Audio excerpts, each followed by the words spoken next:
Hi guys, this is a helpful video about how you can make your driving experience learning to drive cheaper. Alright, I understand that this has become ridiculously expensive. I've made another video about this, I totally get it. So I don't know how many more videos I can make in this year. So this is how to make your driving lessons cheaper in 2025. I'm going to come up with as much information as physically possible.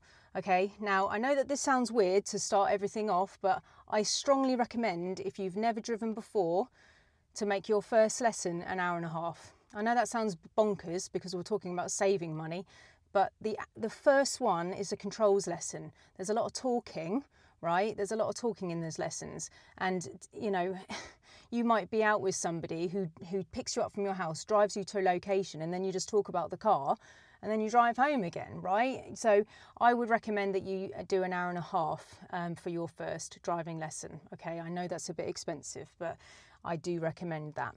If you are choosing to have longer lessons, then I would be very mindful about how you feel.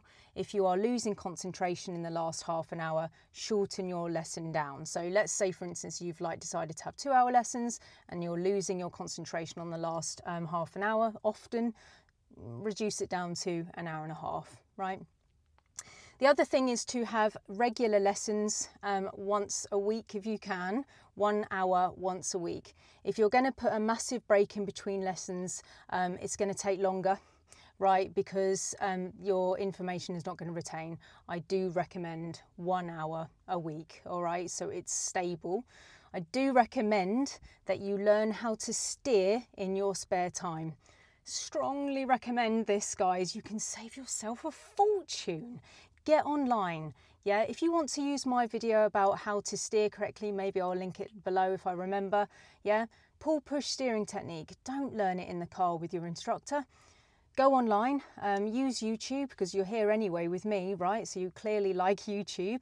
Find the pull push steering technique and learn it at home on a plate. I remember teaching one student and it took us like 4 or 5 lessons in car to learn how to steer properly, right? If people haven't got a natural ability of steering, they need to learn the pull push steering technique. It is a preferred technique that the examiner likes to see. It isn't mandatory, but it is a preferred technique. And if position is not correct, then you need to learn the pull push steering technique so you don't cross your hands. You are never allowed to let go of the steering wheel and let it reset by itself, and you can't steer with one hand or palm the steering wheel. I've made another video about that, right? But I would strongly recommend that you learn it online. So this student, he, 4 or 5 driving lessons with me, that's a fortune. I kept on saying to him, are you practicing at home? And he was like, oh, I didn't have time. It's just, it's like 1 minute a day, like literally 1 minute a day, steering left for 30 seconds, steering right for 30 seconds, and put a plate next to your bed. I really, really strongly suggest that, yeah. Save money when you're coming up to test by learning all the show me, tell me questions online.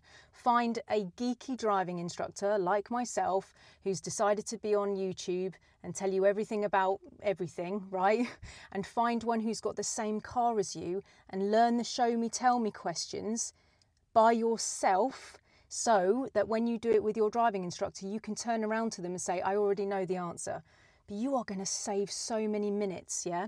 If you and your driving instructor haven't spoken about it before, that could take 30 to 45 minutes to do that instead of 20 or 15 if you already know what he's going to say. Strongly recommend. On a personal note, I believe that your driving instructor should be taking notes about your lesson. Okay, yeah, I don't know. Your driving instructor should know you personally. They should be making notes about you personally. If they are not making notes, I'm sorry, but how could they possibly know what you did on your last lesson? How could they know? They've got like 45 other students. They will have to guess or ask you about it, which is fine, but if they are continuing to keep you in a subject that you've already aced, yeah, you're not going to be moving forward. So make sure your driving instructor is actually one that's taking notes and actually understands you. And okay, fine, look, if they're going to ask you questions about your last lesson, okay, that's okay. If they're really in depth about asking you, be honest, by the way. I have had people say to me, I'm test standard, and they don't even know how to turn left and right before, right? You can't speed up your instructor because your skill will show, right? Okay, so that was a crazy lesson. Anyway, moving swiftly on. But yeah, make sure that you've got a good rapport with your instructor. Make sure that they understand you. Make sure that when you're making mistakes that you're not made to feel bad about it, right? Your driving lessons should be a safe environment.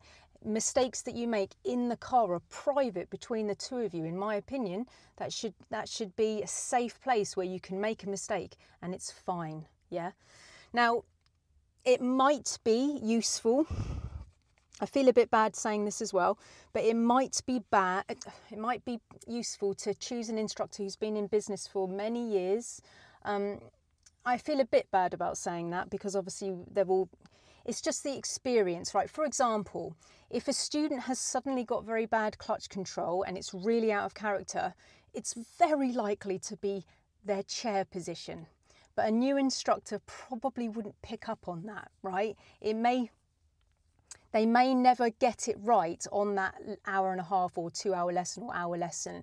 And then you've just got this horrendous clutch. And it's just like, why am I treating the clutch so badly today? I just don't understand. And everything goes to pieces and the whole lesson is like potentially wasted in a way because the student's going to be demoralised and feel really bad and get upset when actually it's just a chair positional problem. Yeah, don't be too close to I know it feels comfortable to be close to the controls, guys, but you need the space to lift your foot up off the clutch. Yeah, I have so many students who want to be like this and I'm like, guys, you need to come back, right? You need to have this space. You need to be able to lift up your clutch and you know, so your foot isn't so your knee isn't hitting the steering wheel when you come up. You need this kind of angle that's like acute. You need this acute angle rather than strong, yeah? Acute angle coming up. It's so important, guys, yeah? So it might be wise to see how long your driving instructor has been in business. I'm not sure whether you get a grade A and a grade B instructor. I don't know about that so much. I don't know if that's as important. I'm a grade A, but I don't know whether it's that important to do that, because if they're just nervous when they do driving tests, we have to be examined every 2 to 6 years. And if they're not very good with exams, I don't know.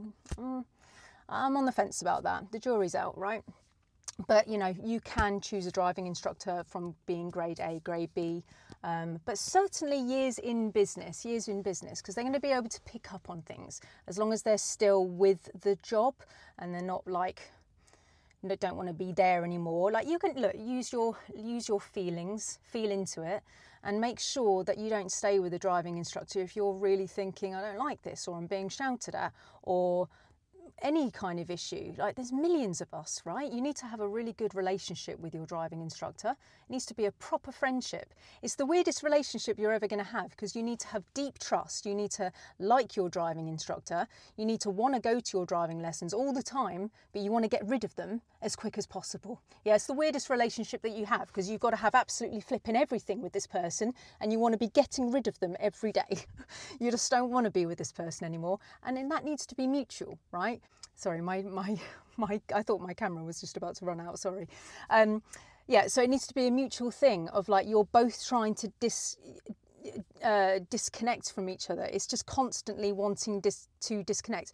Your instructor should be trying to disconnect from you because they're trying to make you independent, you know, all the time. They're looking after you very, very carefully and making sure that you're very safe, but they're constantly pushing you to like fly the nest, yeah? And you want to employ somebody who's pushing you to get out of the nest, right? Because you need to get out there and you need to be independent. Right? Okay, so what else could I say about learning to drive and saving money? Definitely drive in your own time if you've got the capabilities or you've got a car. Oh my God, when you are at a certain, it helps so much, guys. It really, really helps. I've taught people to drive in like, well, 1 hour. I had somebody just ask me to check their drive the other day. I taught his son how to drive, and then I had to check the drive of another son that he'd taught to drive, and he wanted me to just do 1 lesson. I looked at it, I was like, yeah, you're ready, totally cool, off you go, right? So if you've got somebody who's going to teach you to drive and you feel safe, then fabulous, right? You know, off you go, that's cool. But if you're learning to drive with an instructor and you've got the capabilities of practicing in your own time and you're able to practice all the skills that you've learned with your driving instructor and then really go over them on a very regular basis, or on a regular basis, right? Just some, but if it's regular, like brilliant, you're going to get to your test like way early, right? You also want your driving instructor to be able to time when to book your test. It is a very difficult situation at the moment, because how it used to work for me is I used to teach somebody how to do everything, and then we had 6 weeks, so you would book it and then we would have 5 weeks, because whenever you book it you've got then 5 weeks before to do the test routes, so, or your manoeuvres or whatever. So back in the day before COVID ruined everything, we were able to just go, yeah, we've done everything, now let's learn the test routes for the last 5 weeks, right? But now that's really difficult, so you're going to want your instructor again to know who you are, because he's looking at the notes, he knows what you've done, he knows exactly what's happening, because he knows and he can recall information about your last lesson, yeah, because he cares and he's got notes. And then for me, I personally teach all, this is how I've been taught, so I'm a stickler to the rules, right? So I teach all of the forward driving lessons, literally, and then I do the manoeuvres, right? That's how I teach it, because that's how I learnt to do it. That's what I do, right? All the driving lessons, and then driving forward lessons, and then I do a manoeuvre. And then when we have done the bay park, then I ask them to book their test. At this stage, it depends on how much practice they're having in their own car. But if I'm just teaching them on my own, then we would book on the bay park, right? Because it's about a 4 to 5 month wait. So if they've done their bay park, then I've got time to learn to teach them the parallel park. I've got time to teach them the pull up on the right. I've got time to teach them the controlled stop. I've got time to teach them all of the manoeuvres, all of the test routes, sorry. And I've got time to do their mock tests, right? And then that person is prepared and ready to go, and then I can put them into test and I can feel confident that they're going to pass. Your driving instructor is extremely unlikely going to ask you to go to a driving test if you're not ready, because we're under a triggering system, and if we have too many fails then we are asked to do exams to prove that we're doing our job correctly. So you will have to be ready. Most driving instructors, yeah, will need you to be ready, or they will move your test. They will say, can you please take your own car, or we need some more time, please can you move it, yeah, because we're under a triggering system. Basically, the reason why this is happening is because after COVID, lots of naughty driving instructors were making a living from just taking people for test. And it was really bad, because naughty driving instructors, right, were not doing any work, and they were getting people phoning them up, which happens all the time. Please can you take me for my test? My instructor's let me down. Please can you take me for test? Whatever it is, tomorrow or the next day or next week. And people will just go, yeah, sure, no problem. I'll sit in the test centre, I will drink coffee whilst you take my car, and I don't care about your result because I've never met you before. And all these naughty driving instructors were actually having entire businesses from this, and the DVSA went nuts about it, and they basically brought in these rules, so we would then be told off for doing that. So somebody leaps to mind, he's not actually in the industry anymore. Because he was, I remember one of the driving examiners walking, like getting out of his car, walking down, and I heard her say to him, this driving instructor, next time you bring a student, make sure they're ready for their driving test. And she was livid with him, because that was his business. He wasn't actually doing any work anymore. He was just sitting in the test centre explaining to them that they didn't need him to be there and look at it. So he would drink coffee, be paid for that, and lend people their car. So this is why your driving instructor should care about you going to test, right? It's not a scam, it's more of a scam the other way, yeah, because it's very lucrative to take people to test. because we get paid sometimes to just drink coffee in the test centre if you don't want us there. I know that you can invite us. I know that you can, obviously. But sometimes people find the stress of that, having 2 people looking at their drive. That is the reason, okay? So any other reason, any other ways that you can save money? And put on the spot now, guys, if you can think of anything else that I've missed, because I'm just like, I've got a camera in my face and I can't like think about it, other ways that you can learn to save money. Yeah, I mean, if you can afford to take longer lessons at an hour and a half, obviously that will get you, like, you'll learn more in a shorter space of time, as long as you can think, I would strongly suggest that you make notes. I would strongly suggest that you write all your manoeuvres down or totally understand them. I would strongly suggest that you only follow a few driving instructors online that you really trust their word, yeah?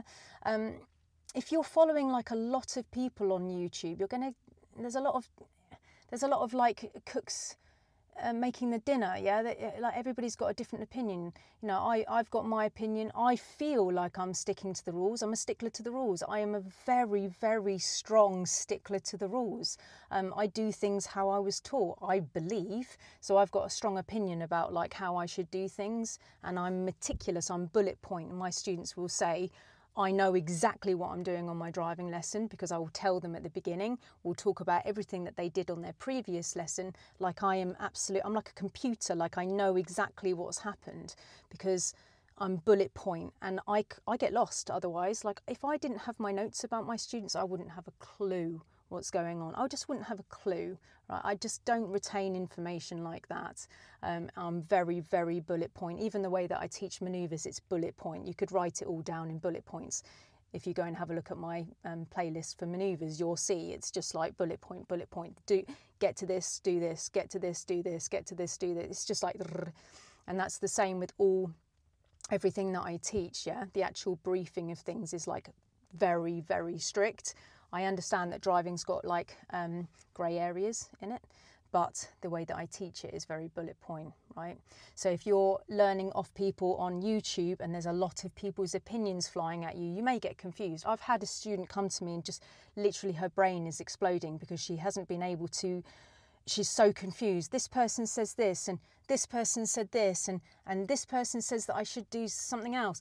And it's like, look, if you trust your driving instructor, use your driving instructor's opinion. Write to them, like, you know, ask them the questions in the car. Write it down on a piece of paper, right? And then ask them all those questions. Or find driving instructors that you like on YouTube and stick to those people. Just filter it down and try not to be influenced and be bombarded by too much information, right? Yeah, so learn how to steer. Take lessons weekly. If you can take longer lessons, be careful of your concentration. Practice in your own time, absolutely. And make sure your driving instructor knows what's going on and you're not being shouted at or made to feel bad about your situation, all right? Okay, I can't really think of anything else on the spot right now, but yeah, I really hope that this helps you. I don't know if I'm making another video now before the end of the year, because it is the end of the year, right? So anyway, but it's been a pleasure. Thank you so much. I got my first payment from YouTube. I feel like a total legend. Yeah, it's not very much, but I feel like a little like semi-famous person, you know, like, and it's all because of you, and I really deeply appreciate it, you know. The reason why I'm here is because I want to help you. I'm getting older. I'm getting older all the time, and I've got all this information in my head, and I just want to share it. And yes, I am being paid a minimum amount for it, but it makes me feel happy that I'm helping people on a wider scale, right? So I've bought something cool for the car, so I'll show it to you when it comes through with my payment from YouTube, and I'll show you what I got. Yeah, it's just a little thing for my car, which I feel really good about. So thank you very much, guys. I deeply appreciate it, and happy Christmas, and have a really nice new year. And yeah, I'll speak to you soon.